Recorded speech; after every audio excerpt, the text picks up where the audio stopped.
የዓለምን መድኃኒት የወለደች ከፈጣሪ በታች ከፍጥሯን በላይ የሆነች ቅድስተ ቅዱሳን ንጽሕተ ንጹሐን የሆነች እመቤታችን ቅድስት ድንግል ማርያም ወደ ቤተ መቅደስ የገባችበትን ታላቅ ምስጢር ነው። መካንነት ከባድ ውርደት በሆነበት ዘመን ለብዙ ዓመታት ልጅ በማጣት ሲያዝኑ የነበሩ ሁለት ቅዱሳን ሽማግሌዎች ሐናና ኢያቄም ከልብ የተሰጠ አንድ ስዕለት፣ አምላካችን ሆይ ልጅ ከሰጠን ያችን ስጦታ መልሰን ላንተ እንሰጣለን።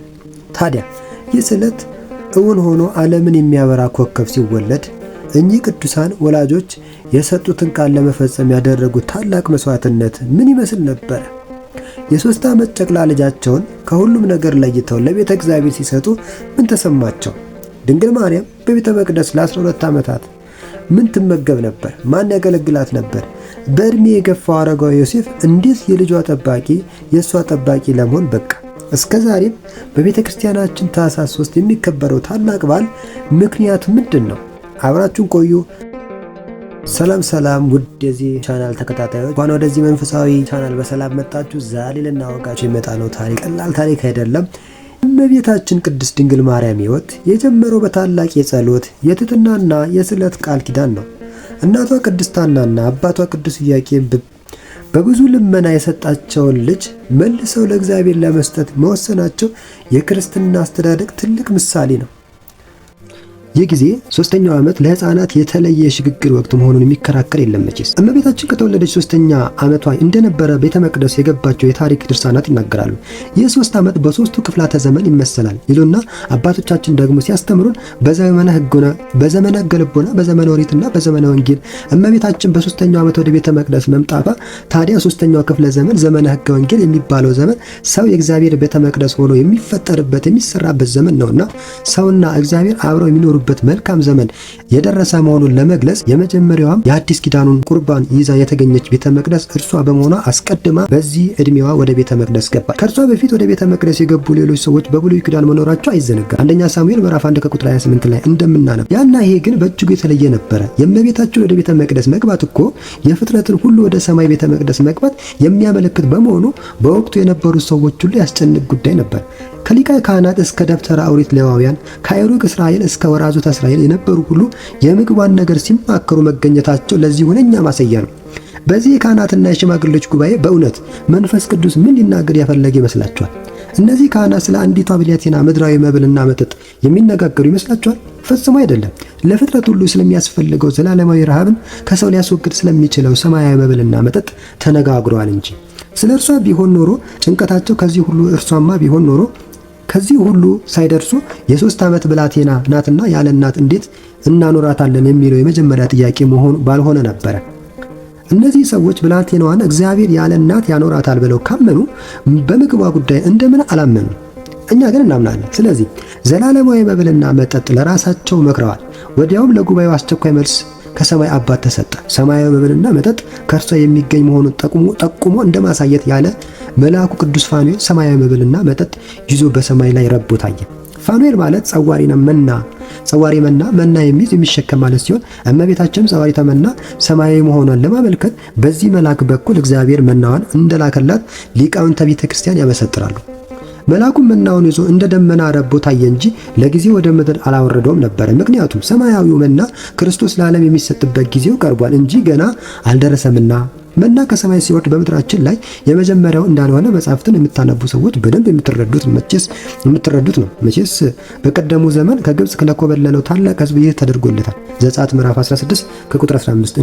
ይሄ ግን ከዚያ በእጅጉ ልዩ ነው። ይሄ ግን ከዚያ በእጅጉ ልዩ ነው። ያኛው በቀን ያይደለ በማታ በኢየሩሳሌም ያይደለ በምድረ በዳ አመጣጡ ከወዴት እንደሆነ ሳይታወቅ በማለዳ ከፀሐይ መውጣት በፊት የሚለቀም በሁሉም እስራኤላውያን ድንኳን ደጃፍ ላይ የሚገኝ የሰማይ ፍርፋሪ ነበረ። ይሄኛው ግን በመልአኩ እጅ ከሰማይ ሲወርድ የታየ ከእርሷ በስተቀር ማንም ሊቀምሰው ያልተፈቀደለት ስለ ክብረ ድንግል በንጹህ መሶብ ወርቅና በንጹህ ጽዋ ተዘጋጅቶ የመጣ ልዩ መና ነው። መልአኩ የዚችን ብላቴና ክብሯ ልዩ ነው ሲል ከሰው ለይቶ ወደ ሰማይ አውጥቶ በምድርና በሰማይ መካከል አድርጎ በክንፉ ጋርዶ መግቦት አረጓል።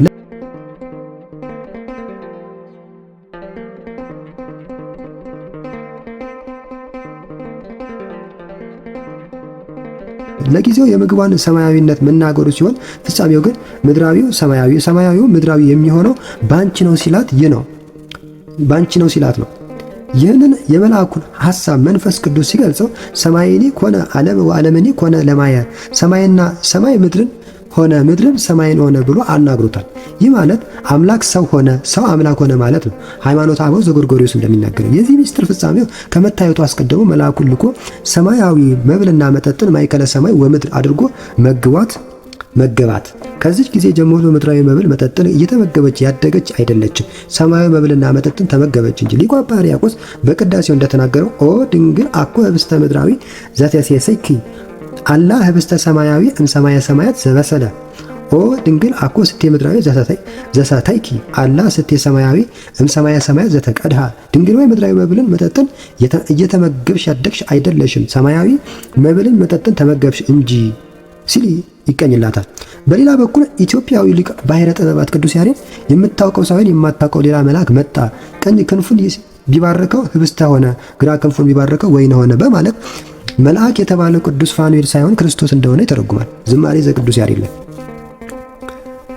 ከዚህ በኋላ እናትና አባቷን ካህናቱና ሽማግሌዎችም ጭምር ተለይተዋት ሄዱ። በዚህ ጊዜ አባቷ ዳዊት ከ1000 ዓመት በፊት የመከራትን በጎ ምክር ተግባራዊ አደረገች። ንጉሥ ዳዊት ይህንን ቀን አስቀድሞ አይቶት ኖሮ ለ3 ዓመቷ ብላቴና ምክርን እንዲህ ብሎ ለግሷታል። ስሚ ወለቴ ወሬ ዋጽሜ እዝነኪ ርሲ ህዝበኪ ወቤተ አቡኪ እስመ ፈተወ ንጉሥ ስነኪ። ልጄ ሆይ ስሚ አድምጭኝም፣ የአባትሽን ቤትና ወገኖችሽንም እርሺ፣ ንጉሥ ውበትሽን ወዷልና። መዝሙር 44 ከቁጥር 10 ላይ። በዚህች ዕለት ለቤተ እግዚአብሔር ሰጥተዋት ሲሄዱ እናትና አባቷን ምድራውያን ዘመዶቿንም ሁሉ ተወች። እናትና አባት እግዚአብሔርን ዘመድና ወገን ቅዱሳን መላእክትን አድርጋለችና እናትና አባቷም ለእግዚአብሔር ሰጥተዋታልና እንደ ሳሙኤል እናት ሐና በየዓመቱ አልጎበኘቻትም። አባ ሕርያቆስ እንደተናገረው መላእክት እና ሊቃነ መላእክት ካህናትና ሊቃነ ካህናት ጎበኟት እንጂ እና እመቤታችን እንዲህ ባለ ሁኔታ ካለም ርኩሰት ተሰውራ የሚያታልሉ የጎልማሶችን ድምፅ ሳትሰማ በመላእክትና በካህናት ዜማ እየተጽናናች አደገች። ዋዛና ፈዛዛ፣ ሳቅና ጨዋታ፣ ዘፈንና እስክታ ያልተቀላቀለበት ንጹሕ አስተናግዳ አደገች።